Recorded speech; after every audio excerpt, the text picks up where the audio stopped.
బయటికి కలెక్షన్ తాకిస్తుంది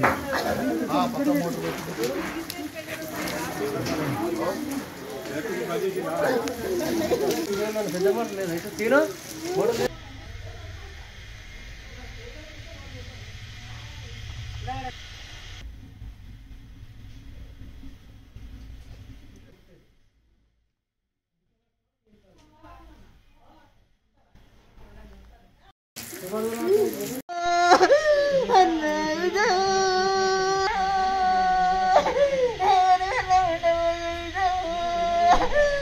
పేరు పెద్దపల్లి సింధు, మాది రెడ్డి కాలనీ. చాలా సంవత్సరాల నుంచి మేము మా బాబాయ్ వాళ్ళు హైదరాబాద్లో ఉంటారు, మేము ఉస్మాబాద్లో ఉంటాం. 9-10 సంవత్సరాలు అటు మల్ల చెట్టు సైడ్ కిరాయి ఉన్నాం. 4 ఏళ్ళ కింద ఇల్లు కట్టుకున్నాం. ఒక సంవత్సరం ఉన్నాం. మా నాన్నమ్మ మమ్మల్ని మంచిగా చూసుకుంటలేదు, వెళ్ళమంటుంది. ఇక మేము బయటకు కిరాయికి వచ్చేసినాం. మొన్ననే ఇక్కడ ఉన్నాం. ఇటు సైడ్ ఈ వాడకే ఉంటే మా బాబాయ్ మిషన్ అన్ని వలగొట్టిండు. మిషన్ అన్ని వలగొడితే ఆమె ఓనర్ ఆమె ఇల్లు ఖాళీ అని చెప్పేసి మేము పక్క గలికెళ్ళి ఉన్నాం. ఉంటే ఈరోజు తెలిసిన ఆయన ఫ్రెండ్ వచ్చి ఇల్లు అమ్మేసేరి మీది ఆయన మొత్తం జాగా అమ్మేస్తే ఆయన పైసలు కావాలంటే మీకు ₹1 కూడా ఇయ్యారట అని అన్నారు. అంటే మేము అట్లా వెళ్తాం, మా బిడ్డ పెళ్ళికి అదే నాయో ఆధారం, నా బిడ్డకు జీవితం మొత్తం అదే ఆధారం ఉన్నా, ఏ ఆస్తి లేదు నా బిడ్డకు, మేము అమ్మం, అప్పులు కూడా ఉన్నాయి ఇల్లు కట్టినందుకు, మీ జాగా మీరు అమ్ముకోరు, మేము అమ్మమ్మని మా అమ్మ అంటే సరే అని చెప్పిండు. అని చెప్పి అక్కడ ఏం చెప్పిండేమో మా బాబాయ్ వచ్చరికి మొత్తం కాలబెట్టారు. ఇక తెలిసిన వాళ్ళు ఫోన్ చేసి పొగలు వస్తున్నాయి అంటే మేము ఆమె వచ్చేసరికి మొత్తం బెడ్ సోఫా మొత్తం కాలినాయి. ఎంత నష్టమైంది? 1,00,000 కంటే ఎక్కువ, 1,50,000 కంటే ఎక్కువ.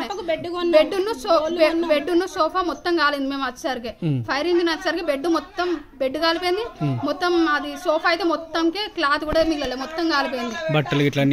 బీరువాలో పెళ్లి బట్టలు 1,00,000 అన్ని చీరలు అన్ని కొన్నాం.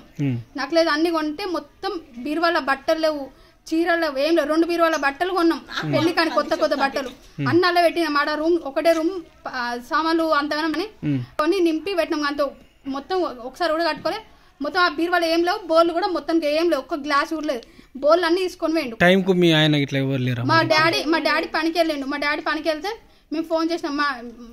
మేము ఫస్ట్ వచ్చాం. మేము వచ్చినాం, మా డాడీ వచ్చేసరికి ఫైర్ ఇంజన్ వచ్చేసింది. మేము వచ్చేసరికి మొత్తం అన్ని కాలిపోయినాయి. అతను వెళ్ళిపోయిండు. చిన్నప్పటి మమ్మల్ని కక్షగానే చూస్తాడు. అందుకనే వీళ్ళకి దూరంగా ఉందామని కిరాయి కొంపలు ఉంటే కిరాయి కూడా వచ్చి లొల్లి పెట్టింది సార్. లొల్లి పెడితే కూడా మేము పోనీ కుటుంబ సభ్యులనే మేము ఆ రెస్పెక్ట్ తోనే నేను ఊకున్నా, మా వాళ్ళు ఊకున్నారు. ఊకున్నందుకు అది అడ్వాంటేజ్ తీసుకొని ఒకవేళ మేము ఇంట్లో ఉంటే మా ఇంట్లో కూడా మమ్మల్ని మనుషులతో కలబెట్టి అంతగానం రెచ్చిపోతాండి అతను.